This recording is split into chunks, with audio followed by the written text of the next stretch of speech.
Yo les crypto foufous, j'espère que vous avez la forme. C'est pas l'intro la plus claquée de YouTube, sérieusement. Bon les gars, on va pas se mentir, on a bien rigolé avec les space crypto, les crypto machins et les crypto trucs. Mais maintenant, il est temps de s'attaquer à du bon gros jeu, du jeu AAA. Et oui, car pendant que certains jeux pourris sortent à peu près tous les jours en ce moment, il y a des studios qui bossent dur pour vous sortir des dingueries cette année. Et la règle numéro 1 dans les Play to Earn, c'est de rentrer early. Alors si toi aussi tu kiffes les Play to Earn et que tu veux suivre de près les sorties, abonne-toi dès maintenant et active la cloche pour être sûr de ne rien louper. Et mettre bien sûr le petit like de l'amour, ça m'aide beaucoup. Bon, maintenant que tu fais partie de la Gomuno Family, on peut y aller. Alors Jean-Michel, générique.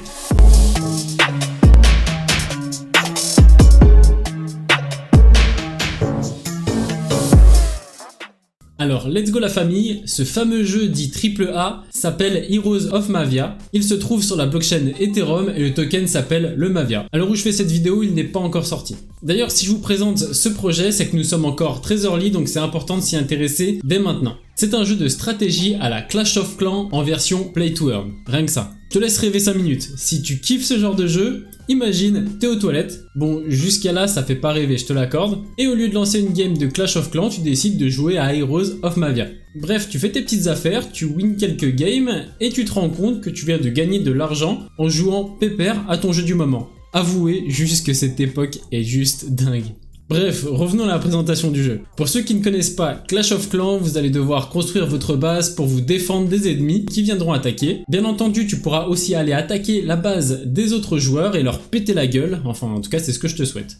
La récompense in-game sera le rubis que vous obtiendrez en gagnant des batailles ou en vous défendant. Avec le rubis, vous allez pouvoir améliorer vos NFT dans le jeu. D'ailleurs, en parlant des NFT, je vais vous faire la liste de ce qu'il y aura in-game. Donc déjà, premièrement, il y aura les terrains. Donc les terrains, ils serviront par exemple à la location pour vous faire une rente pour les gens qui veulent construire une base dessus. Il y aura des héros qui seront là pour défendre votre base. Vous pourrez en mettre 4 maximum par base. Il y aura aussi des statuts qui amélioreront de manière générale vos bases en boostant par exemple votre vitesse de farm ou de production de vos soldats ou même de vitesse de construction de vos bâtiments par exemple. Il y aura une marketplace in-game qui franchement a l'air vraiment bien foutu, où vous pourrez acheter, vendre et louer des NFT. Il y aura aussi des combats en direct et en rediffusion, plutôt cool.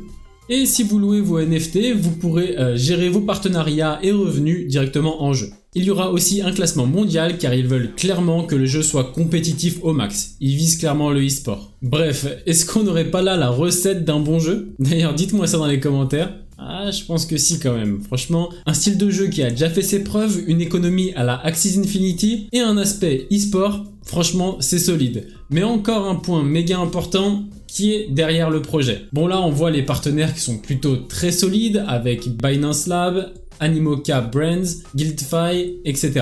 Et l'équipe derrière, c'est le studio Scris, une équipe avec une forte expérience dans la blockchain, le design et surtout les jeux mobiles. On a comme par exemple Yvan Fussy, qui est français d'ailleurs, cocorico, et qui fait juste des teasers de ouf, dont un pour Summoners Wars, rien que ça. Nan Kao, alors je sais pas si je prononce bien, qui nous vient du Vietnam et qui a une sacrée expérience dans la blockchain, et bien d'autres encore, mais je vous laisserai faire des recherches car ça fait plaisir de voir des gens qui viennent d'un peu partout et qui sont très qualifiés. En conseiller, ils ont mis la main sur une pépite, c'est un joueur de la team FaZe qui est reconnu dans le monde du e-sport et actif sur plusieurs jeux compétitifs. Je vais vous lire d'ailleurs ce qu'il dit car c'est tout ce que je pense en ce moment sur les jeux. Issu d'un milieu de jeux professionnels, je cherchais le premier grand titre qui mènera les masses sur la GameFi. Le jeu blockchain ne fait que commencer et je pense que Mavia est bien placé pour diriger cet espace et démontrer l'importance de combiner des graphismes de qualité AAA, un gameplay addictif et un modèle économique solide pour les devises de jeu à gagner. Je pense que là il a plutôt bien résumé et ce que je me suis dit c'est que peu importe en fait le style de jeu, FPS, MMORPG, stratégie, peu importe,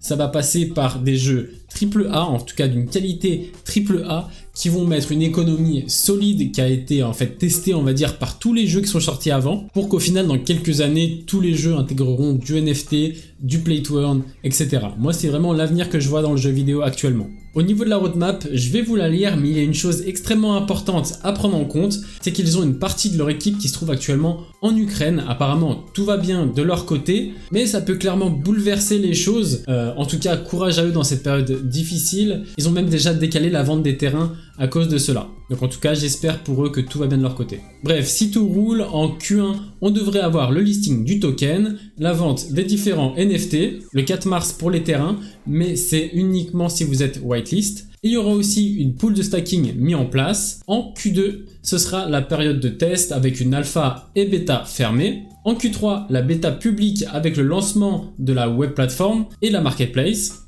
Et enfin en Q4, le lancement du jeu, le lancement du token Ruby, l'équilibrage du jeu et l'ajout de nouveaux NFT. Bon, pour résumer, c'est un jeu qui me hype bien, j'ai vraiment hâte d'y jouer. Je vous laisse faire vos propres recherches, mais d'après moi, le timing est nickel pour prendre le temps de bien se renseigner et d'entrer dans le jeu quand le token sera listé. Attention quand même à ne pas acheter le jour du listing, car il y a comme d'habitude un gros pump suivi d'un gros dump, donc je vous conseille d'observer tapis dans l'ombre pour savoir quel est le meilleur moment pour investir entre le listing et la sortie du jeu. Franchement, j'ai hâte de vous lire dans les commentaires, savoir ce que vous pensez du projet. D'ailleurs, si j'ai pas mal de commentaires de personnes qui sont intéressées par ce projet, j'essayerai, je tenterai de les contacter pour essayer de choper quelques whitelists. Je pense que ça peut être vraiment cool pour la communauté. Je vous promets rien, mais si vous êtes chaud, ils le seront sûrement aussi. En tout cas, j'espère que la vidéo vous a plu. Si c'est le cas, lâche ton meilleur like. Et si c'est pas déjà fait, abonne-toi et active la cloche pour ne louper aucune de mes prochaines vidéos.